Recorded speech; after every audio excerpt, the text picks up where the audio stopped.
ஒட்டுமொத்த T20 வரலாற்றிலேயே highest run சேஸை பண்ணி மாபெரும் சாதனையை பண்ணியிருக்காங்க பஞ்சாப் கிங்ஸ் அணியினர்.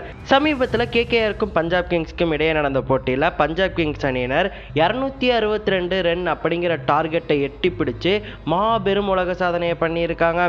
இந்த போட்டியில் முதல் ஆடின KKR அணியினர் 261 ரன்களை குவிச்சாங்க. இதுக்கு உதவிகரமாக Phil Salt and Sunil Narine இருந்தாங்க. ஃபில் ஷாட் 37 பந்துகளுக்கு 75 ரன்களும், சுனில் நரேன் 32 பந்துகளுக்கு 71 ரன்களும்னு அதிரடி அரை சதங்களை விளாசினது மூலமாக KKR அணியினர் முதல் இன்னிங்ஸில் 6 விக்கெட் இழப்புக்கு 261 ரன்களை குவிச்சாங்க. ரெண்டாவதாக பஞ்சாப் கிங்ஸ் அணியினர் இறங்கும்போது இந்த டோட்டலை எட்டவே முடியாது அப்படின்னு சொல்லி தான் எல்லாருமே நினச்சாங்க. ஆனால் அது எல்லாத்தையும் மாற்றும் விதமாக பஞ்சாப் கிங்ஸின் பேட்டரான ஜானி பெஸ்டோ அதிரடியாக செம்மையாக விளையாடினார்.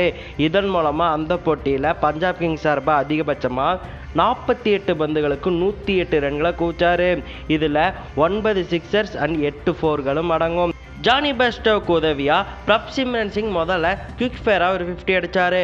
அதன் பிறகு வந்த சசாங்க் சிங் யாருமே எதிர்பார்க்காத விதமாக 8 சிக்ஸர்ஸ் 2 4ன்னு அதிரடியாக விளையாடி வெறும் 28 பந்துகளில் 68 ரன்களை குவிச்சார்.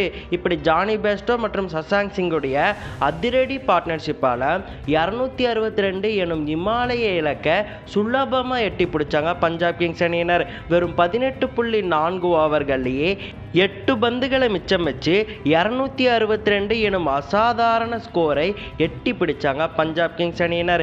இதன் மூலமாக உலக T20 வரலாற்றிலேயே அதிக ரன்களை சேஸ் செய்த அணி அப்படிங்கிற சாதனையை வச்சுருக்காங்க பஞ்சாப் கிங்ஸ் அணியினர். இதற்கு முன்பு இந்த சாதனையை சவுத் ஆஃப்ரிக்கா வச்சுருந்தாங்க.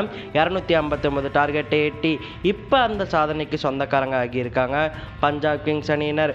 இந்த பேட்டிங்கை பற்றி நீங்கள் என்ன நினைக்கிறீங்க அப்படிங்கிறத மறக்காமல் கமெண்ட்டில் சொல்லுங்கள்.